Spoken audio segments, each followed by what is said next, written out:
Tesla has rised again. Yes, a company that was down and out 6 months ago is now flying back up to $400 and beyond. Yes, Tesla has made a resurgence the last couple of months from before being under $200. Congratulations to you if you got in then, or if you're like me and still sitting on the fence and going, what a silly idiot. Well, congratulations as well, because Tesla has dropped a little bit again, so maybe there's a chance it'll go back down really, not in the short term for mine. But yes, Tesla, is it still number one? I have a question mark and I say no. BYD has well and truly taken over the market. They are the number one in the EV space.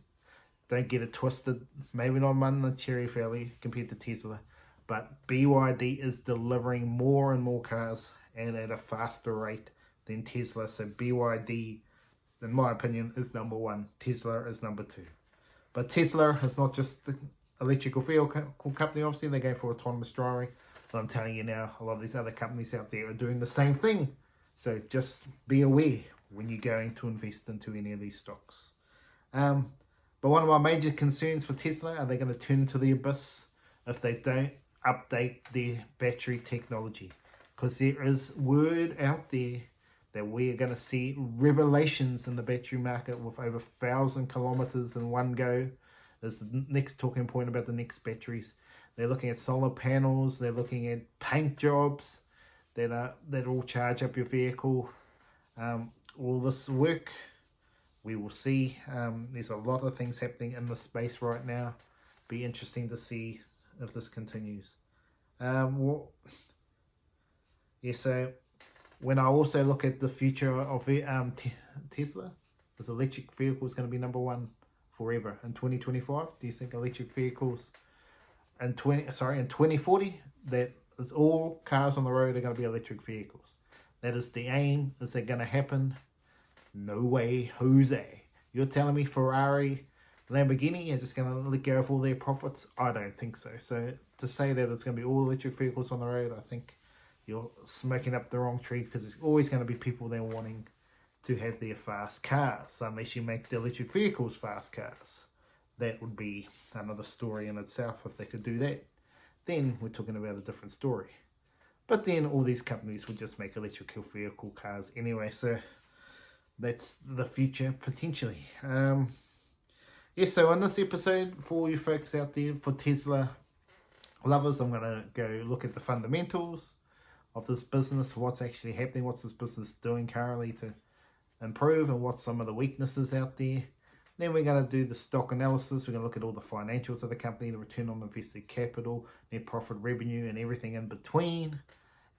And then we're going to do, if you stay right to the end of the video, what you'll all be waiting for is what is the intrinsic value of Tesla right now, and is it a bargain price, or are we way over the hill, even with the cutback recently? So yeah, there's so much more to check out. And remember to like and subscribe if you like this video. Let's get to it. A Tesla fundamental stock analysis intrinsic value video right here, right now for you lovely guys and gals out there. Let's get to it. Yes, Tesla. What are the fundamentals out there? Well, first of all, the first fundamental, the positives out there, Tesla's number one in the market. Yes, well, in terms of monetary value, Tesla is number one in the market, so that's positives.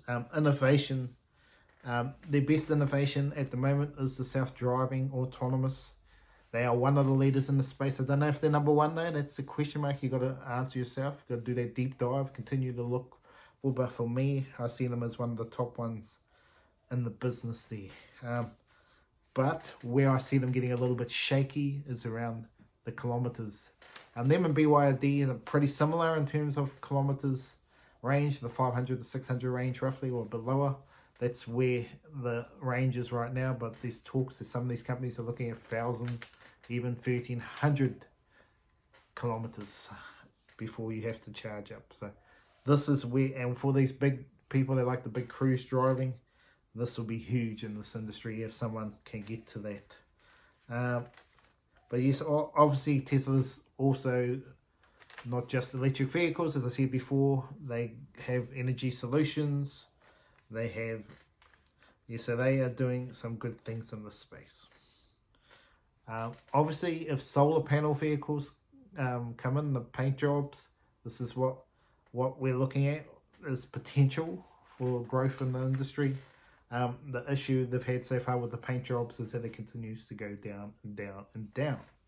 I mean, in terms of not being able to handle the heat out there and fading, so that's just something they have to work on going into the future. Yes, can they continue to be profitable? Apple have always talked about getting into the car space. They have the money. Will they join the renaissance here and really put a pressure on there? I don't know. But what is positive for Tesla is the Q4 2024 vehicle. They promised produce 459,000 vehicles with almost 500 million delivered. 495,000 to be exact. So 500,000 vehicles, the new record for Tesla in selling cars. But yeah, for my issue is BYD up really rocketing along with their vehicles, and are they pushing Tesla to the breaking point? Yeah, that's the question mark. But for me, yes, so long term, what does Tesla need to do? Obviously, the energy solutions continue to provide that out in the market. If they continue to grow that space, it'd be great. But for me, the push is about autonomous driving. They need to get it rocking and rolling. They need to get it out as quick as possible. I'm still expecting it to be 5-10 years away from being more commonplace. There's still so many issues, and if you heard the old case of the Waymo case recently with the car just spinning around a parking lot, so there's a lot of work to done, and you've seen some of the famous owners dying driving these vehicles. Sitting in these vehicles because the car has break or blowing up on fire.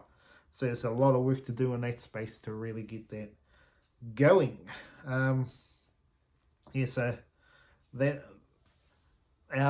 if you didn't hear about the energy sector in terms of positives for this company, they deployed 11,000 11.0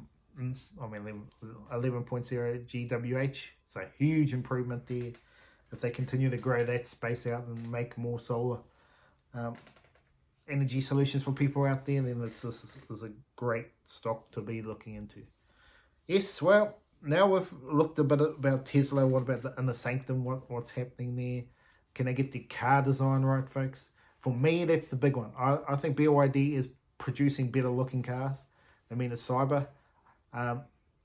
Tesla, obviously, Elon Musk is key for Tesla. If he leaves, the stock price halves just like that. This stock is really an Elon Musk stock. It's nothing to do with the actual fundamentals. And when we look at the price, when we get to that, you will see why that the stock is potentially very, very overvalued. But we will get there. But let's have a look at a stock analysis of Tesla. Yes, stock analysis. Let's have a look at the financials of Tesla. This is where you need to see where Tesla is going right or going wrong. Well, yes, the stock was under $200 just 6 months ago. Now it's at $400. So we have a 1-year range of $138 to $488. So interesting signs going forward there. If you got it the lower 200s to 100s, congratulations to you. You are doing great stuff. Earnings per share is still very low, 2.48. P ratio out of the chain, 162, with no dividends in sight. Short interest, 2.1%. Market cap of 1.29 trillion. Return on invested capital, 18%. Very, very good. Shares outstandings. You have been ripped off. Not ripped off, but 3.5 billion from 3.3 billion of 2021. So they continue to raise it slowly but surely. So they're not giving you share. So some share buybacks at a higher rate. If they can do that, share buybacks at a higher rate than what they're actually giving out to their loyal investors, insiders, that's what the next evolution for Tesla needs to be. Free cash flow of $3.6 billion. So they've got a lot of money to spend, that's for sure. But it is down on what they had previously of 7 billion only a couple of years ago. So a little bit of improvement needed for Tesla in the net profit space. Yes, let's have a look at the revenue and net profit of this company. So the revenue of Tesla was 96 billion and 81 billion. So those are the previous ones, expected to go over 100 in this current year. So impressive. And if we look at quarterly for the revenue, 25 billion, 25 billion, 21 billion. So they are going well in that space. And the net profit annually of 14.9 billion and 12.5 billion. Expected to be about 16 billion this year. So they continue to go well there, but not flying high numbers. And then quarterly going from 1.1 billion to 1.4 billion to 2.1 billion. So a very good jump there. And they need to see their net income continue to really rise. If you do see that, well, that is why the price has gone up clearly, because of the last net income clearly. That is why. Assets total 119 billion from 106 billion the year before. So they're doing well there.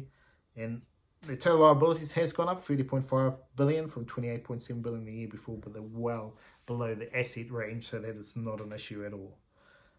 Yes, so what do I see? Obviously, the net profit flew up last quarter. Will they do it again this quarter? If it does, then the stock will continue to go flying. But if it doesn't, woo!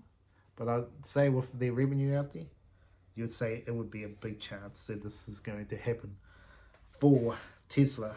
But for me, yes, it's about the battery for mine. Battery, the better looking cars. Those are the two things Tesla need to do. I think they need to look at the shape of their cars, the colours of the cars. They really need to tidy that up. I mean, they have been popular, Elon Musk and all that, but now it's time to make it real quality, and that's where I think Elon Musk needs to go to. They need to bring out another Cybertruck that's a better looking one, in my opinion, because it's potentially in the space of me looking to buy an electric vehicle. This is potentially where the improvements can be for people looking to buy vehicles out there. Well, now you're here, you've got this far. Let's get the intrinsic value of Tesla. Yes, I'm going to give you a bear case, a base case, optimal case, extraordinary case, and then out of this world numbers to see if Tesla's even a bargain right now. Well, you're going to get shocked, folks. I told you you're going to get shocked. So my calculation is basically, this is just a simple calculation using share price, earnings per share, expected growth rate, and the bond yield to give you an intrinsic value. And this is just a starting point, and you can go from there, adding all your intrinsics in terms of net profit, income, return on invested capital, all that stuff, the future growth. Let's check it out. So yes, we're looking at Tesla's price around $400 a share at time of recording.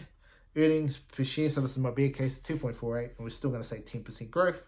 Then you are buying the stock at $73. Wow. That's the bear case. So the base case, and I'm saying this is like where you expect it from here, 3.5, earnings per share at $12, $118, $118, folks. At 400, it just does not make sense. Now, if they go up to 4 at 15%, so earnings per share 4 and 15%, expected growth rate $160. Sketching my head. Now they double their earnings per share, so we're going to this sort of extraordinary levels, and they're at 20% growth rate. Then you're at 252. Then if they put the earnings per share right up to 10 and then 25%, you're looking at $610, and now you're starting to find some value. So, is Tesla overvalued? Absolutely. But Tesla always generally, well, not always, but can generally be, when it is above its value, it's very super valued. And sometimes you get the chance to get it at undervalue. So, and under 200 was real good value. If you got it a real low at 138, then you're really smiling. But this is a popular company and will continue to be. So Tesla will always generally have a high ratio. But there's also a lot of people that hate the thing, and it does drop. So a bit of a love-hate relationship when it comes to the stock. It goes ups and downs and ups and downs. But if you keep buying at the downs, I think you will do well into the future. But it all hangs on Elon Musk. If Elon Musk goes, oh, I wouldn't want to be a shareholder then, that's for sure. But in terms of value for money, it's definitely not value for money. But if you think it's going to go to 25% growth rate and they're going to get their earnings per shares of 10, then you'd buy all day. But it's an interesting stock. But yes, if you got in 6 months ago, then you'd be happy. But buying now, you're bit of pressure on. But like if they do fly to the moon and autonomous driving and all that comes in, then wow, the stock could be 2,000 again. So it all depends on how you see the stock going. If they really do make the improvements, then they could fly to the moon. But to me, I think it's a center weight opportunity. If it drops down to 300 or so again, maybe start looking at buying. But it could be potential value right here, right now. But that is, anyway, that's Barry Charles, your one-stop shop for everything finance. That was the Tesla video, and I'll be back with more in the future.